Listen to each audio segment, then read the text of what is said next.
नमस्कार मित्रों, यही है सही भारत यूट्यूब चैनल में आपનું હાર્દિક સ્વાગત છે। મિત્રો, આજે પણ આપણે એક એવા વિષય સાથે ચર્ચા કરવાની છે જે સમગ્ર ભારતની જનતાને ખૂબ જ સ્પર્શે અને એની કારણે હકારાત્મક અને નકારાત્મક એવા વેવ્સ તેમાંથી પેદા થતા હોય છે।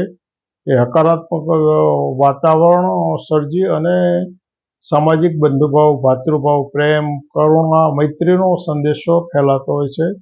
કેટલાક એવા નકારાત્મક વલણો તૈયાર થતા હોય છે જે વેર, ઝેર, ધૃણા, નફરત અને ઝેરની ખેતીનું વાવેતર થતું હોય। એ સંદર્ભમાં આપણે જે બિન સાંપ્રદાયિક સમરસતાની વાત કરવી છે। કેવી સમરસતા? બિન સાંપ્રદાયિક, સંપ્રદાય આધારિત સમરસતા નહીં, પરંતુ બિન સાંપ્રદાયિક સમરસતા।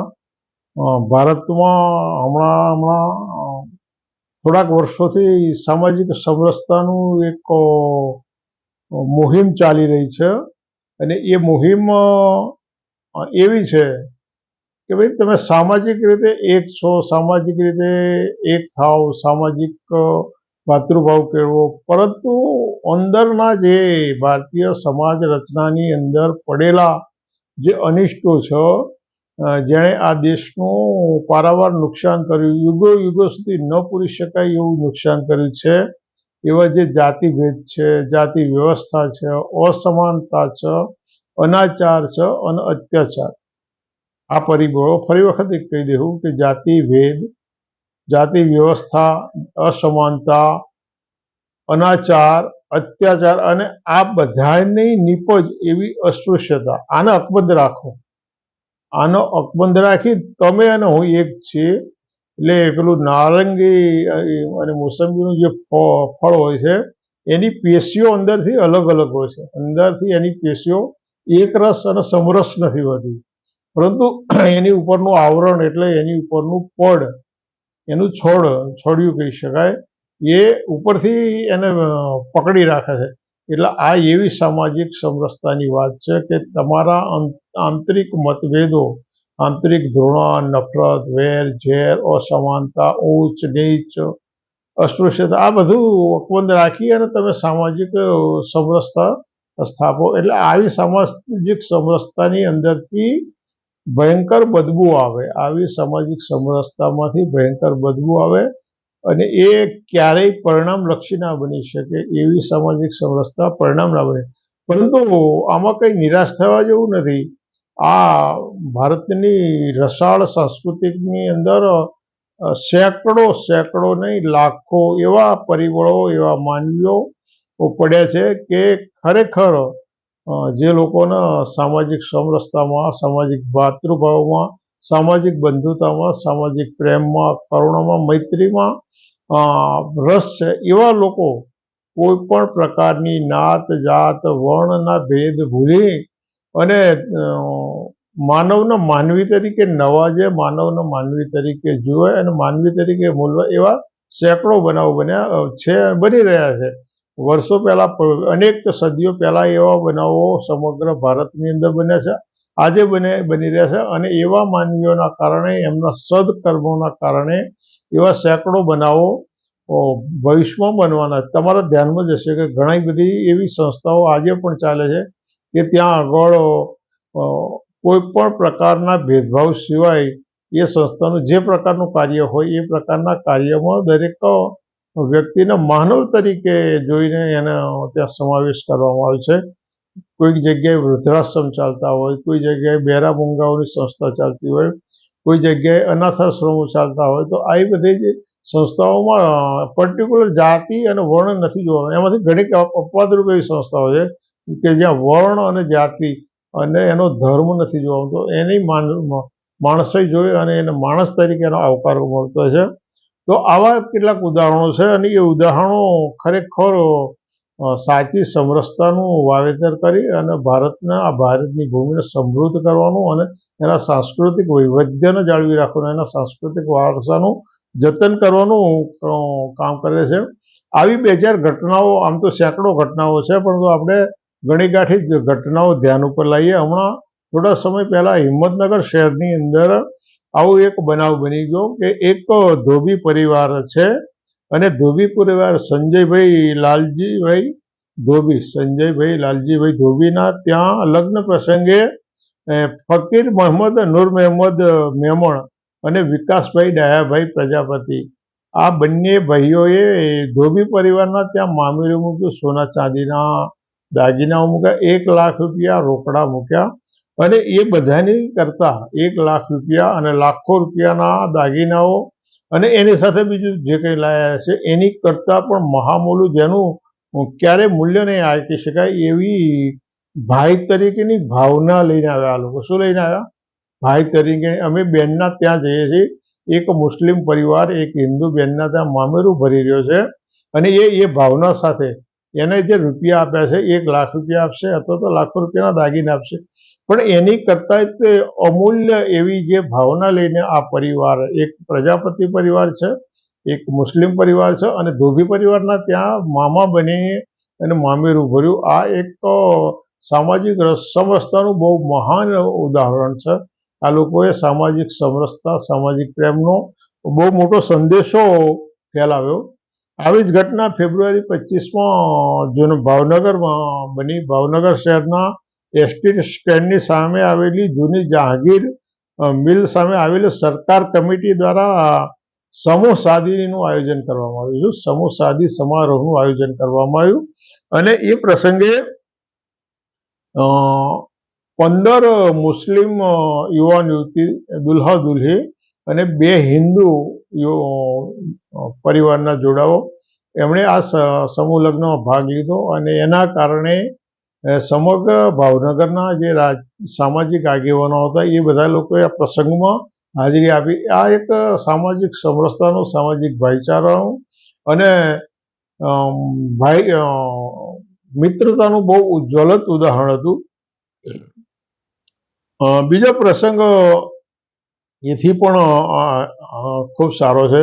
જો કે આ બંને પ્રસંગોના કારણે કેટલાક લોકોને ન પણ ગમ્યું હોય, પરંતુ કોઈ લોકોએ મામેરા જિહાદ કે સમૂહ શાદી જિહાદ જેવી કોઈ જિહાદ નથી જગાઈ, એ પણ એક આવકાર્ય બાબત છે. બીજી બાબત છે, જૂની દિલ્હીની ચાવરી બજારમાં એક નેહા ભારતી નામની દિલ્હી યુનિવર્સિટીની એક વિદ્યાર્થીની છે અને એ 2014 પછી ભારતની અંદર જે કંઈ સામાજિક તણાવની સ્થિતિ પેદા થઈ અને એમાંથી એણે એવું વિચાર્યું કે આની જગ્યાએ મારે સામાજિક સદભાવ ફેલાય એવું કંઈક કામ કરવું છે. એટલે એણે રમજાન મહિના દરમિયાન, આખા રમજાન મહિના દરમિયાન એ ઇફતાર પાર્ટીઓનું આયોજન કરે છે. પોતાના ખર્ચે, પોતાના જોખમે, પોતાની જે કંઈ આર્થિક વ્યવસ્થા હોય એના પ્રમાણમાં એ દિલ્હીની જામા મસ્જિદમાં રોજ ઇફતાર પાર્ટીનું આયોજન કરે છે અને ત્યાં આગળ પોતાના એની જે કંઈ યથાશક્તિ છે એ યથાશક્તિ પ્રમાણે વાનગીઓ બનાવી લઈ જાય અને એક સામાજિક સદભાવના, સામાજિક સમરસતાનો ખૂબ મોટો સંદેશો ફેલાઈ રહી છે. આ દીકરી માત્ર એકલી નથી, એની માતા પિતા, એના ભાઈ ભાભીઓ એની સાથે જોડાયેલા છે. જો કે આવું કરવા માટે એને અનેક વખત ધમકીઓ મળી છે, એને કોઈ સાથે દુર્વ્યવહાર કરવા માટેના કોઈ એને ધમકીઓ મળી છે, પરંતુ એ ક્યારેય આવી બાબતથી વિચલિત નથી થઈ અને એનું કાર્ય એણે એની રીતે ચાલુ રાખ્યું છે.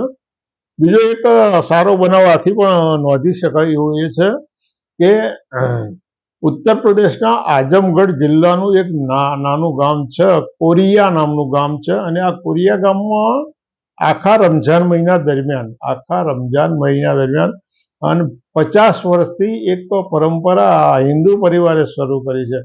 50 વર્ષથી એક હિન્દુ પરિવારે, અને આજે ગુલાબ યાદવ નામનો એક હિન્દુ પરિવાર રોજ સવારમાં શહેરી માટે જે રોજેદાર મુસ્લિમ બિરાદરો હોય એમને જગાડવાના હોય, એવા લોકોને જગાડવાનું.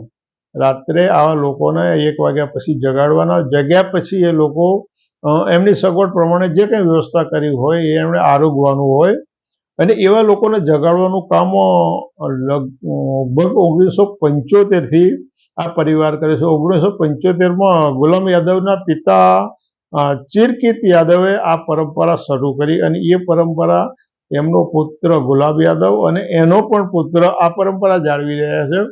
ખૂબ ઉત્તમ વસ્તુ કહી શકાય કે એક મુસ્લિમ બિરાદરો માટે એક હિન્દુ પરિવાર કોઈ પણ પ્રકારના ભેદ સિવાય કોઈ પણ પ્રકારની સામાજિક ક્ષોભ અનુભવ્યા સિવાય સામાજિક સદભાવનાની ભાવનાને ધ્યાનમાં રાખી અને આ કામ કરી રહ્યા છે. એટલે ખરેખર તો સામાજિક સમરસતા આવા બિરાદરોના કારણે સમગ્ર ભારતમાં ફૂલી ફાલી શકે. બાકી તમે તમામ અપલક્ષણો, તમામ વેર ઝેર ના તમામ કોમી પરિબળોને એકત્ર રાખી એને જીવતા રાખી એનું સંવર્ધન થાય અને સામાજિક સમરસતા ફેલાવવાની વાત કરો તો માત્ર ને માત્ર શબ્દોમાં એ વાત રહી શકે, વ્યવહારની અંદર એ ના આવી શકે.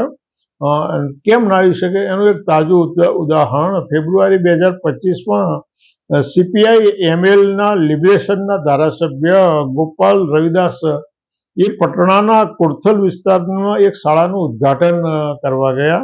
તો શાળાનું ઉદ્ઘાટન કરતા સમયે એ શિડ્યુલ કાસ્ટના હોવાના કારણે એમને રોકવામાં આવ્યા. શાળાનું ઉદ્ઘાટન કરતા શિડ્યુલ કાસ્ટના હોવાના કારણે એમને રોકવામાં આવ્યા. સાથે સાથે એમને ધ્વજવંદન પણ ના કરવામાં આવ્યું.